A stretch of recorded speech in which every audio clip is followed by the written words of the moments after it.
हम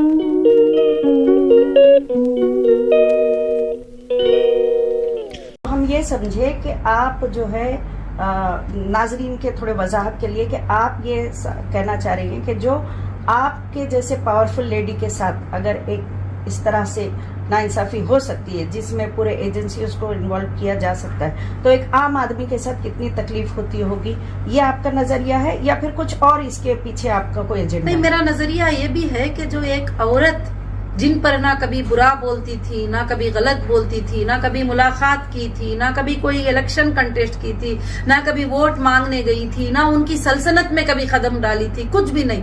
कुछ भी ना होने के बावजूद भी इतना बड़ा जुल्म मेरे साथ किया गया।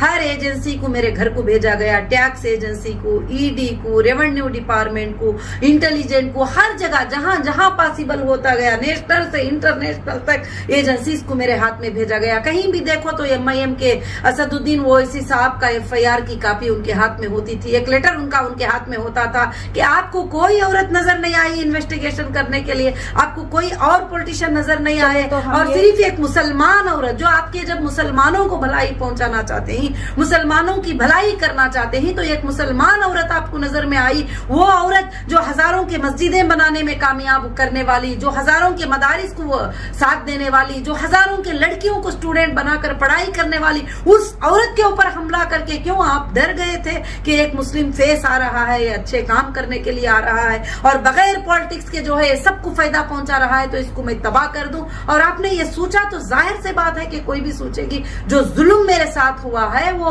आज तक भी जो बैठी हूं, ये अल्लाह की बहुत बड़ी ताकत मेरे साथ है, नहीं तो दूसरी औरत होती तो यह जुल्म को कभी भी सामने नहीं बैठती। आपको और भी बताऊं, मेरे कई प्रॉपर्टियों पर एमआईएम के लीडरों ने कब्जा करवाया है, बंगलों के ऊपर कब्जा करवाया है। गवर्नमेंट ऑफिसर्स ऑफिशियल जो ख्वाजा मुहिद्दीन करके जुबली हिल के घर के ऊपर वो जाता है, वो घर देखता है, घर बहुत अच्छा लग रहा है तो उस पर कब्जा करके बैठता है, झूठा आर्बिट्रेटर लाता है, मैं अंदर होती हूँ, ईडी के अटैचमेंट में होने के बाद रजिस्टर करता है। ये सब किसका सपोर्ट है?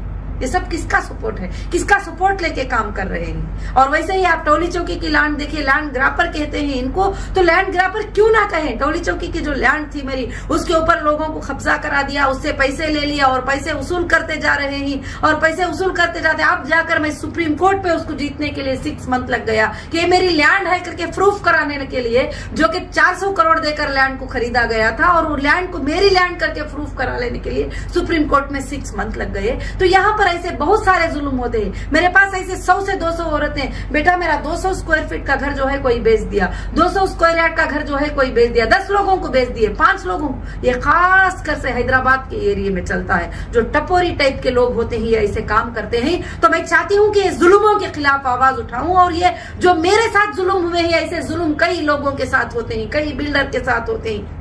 मेरे पास एक भाई आए थे, बैठे थे और एक बोर्ड लगाए थे उनकी लैंड को सेल करने का, और वो बोर्ड लगाने के बाद जो है वो कहते हैं कि उनको जो है एमआईएम के लीडर से फोन गया कि ये लैंड जो है तुम सेल करना चाहोगे। वो बोले नहीं नहीं, इतने प्राइस की मेरी लैंड है, तो सेल करना है, इतने प्राइस में सेल कर दे, अगर सेल ना करे तो ब्लैक बोर्ड लग जाएगा तेरी लैंड में 3 दिन में। तो बोलते हैं 10 साल से फेस कर रहा हूँ कोर्ट में।